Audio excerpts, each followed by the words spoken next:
Hello squirrels, hope you're all safe and well. Really missing you, and I'm especially missing reading stories. So I thought I'd share one of my favourite stories with you today. It's called The Wish Cat. Holly's house had a cat flap. It was a small door in the big door, so a cat could come and go. But Holly didn't have a cat.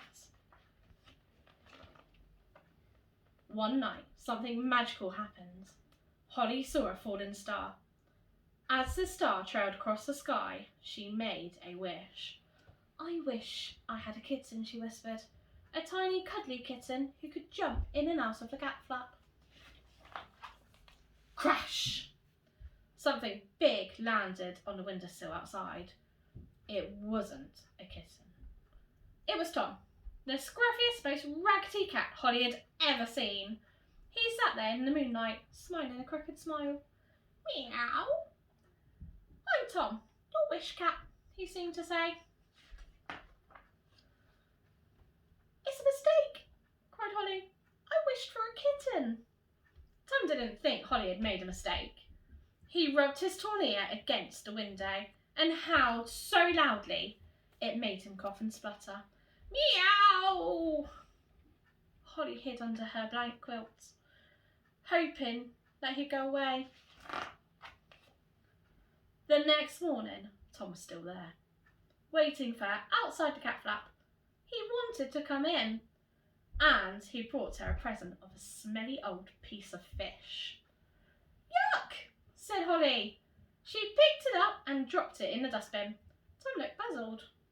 "Bad cat," she said, shooing him away.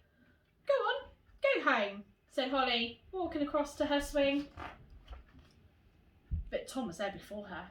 He sharpened his claws on the swing and washed his coats noisily, pulling out bits of fur and spitting them everywhere. At lunchtime, Tom sat on a windowsill watching Holly eat. She broke off a piece of her sandwich and passed it out to him through the cat flap. Tom wolfed it down, purring all the while. In the afternoon, a cold wind swept through the garden, and Holly had to wear her jacket and scarf. Tom didn't seem to feel the cold.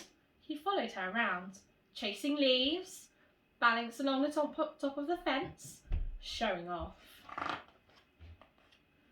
Soon it was time for Holly to go indoors for tea.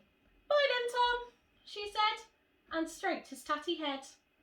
Tom followed her across to the door and settled himself by the cat flap.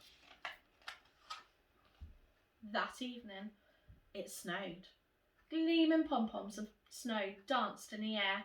Outside the cat flap, Tom curled himself into a ragged ball to keep warm. Soon there was a white cushion of snow all over the doorstep and on Tom. Holly heard him meowing miserably. She ran to the cat flap and held it open.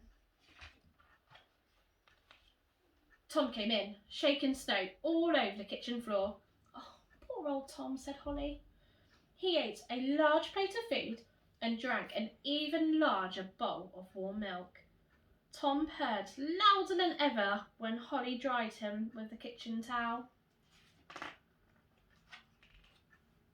Soon, Tom settled down snug on Holly's bed. Holly stroked his scruffy fur, and together they watched the glittering stars. Then suddenly, another star fell. Holly couldn't think of a single thing to wish for. She had everything she wanted, and so had Tom.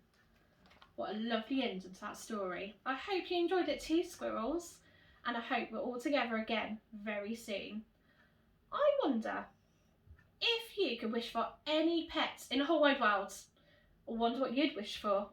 I wonder if you could draw a picture, or maybe just write what it might be. I'd love to see what it is. Take care, and hopefully see you soon.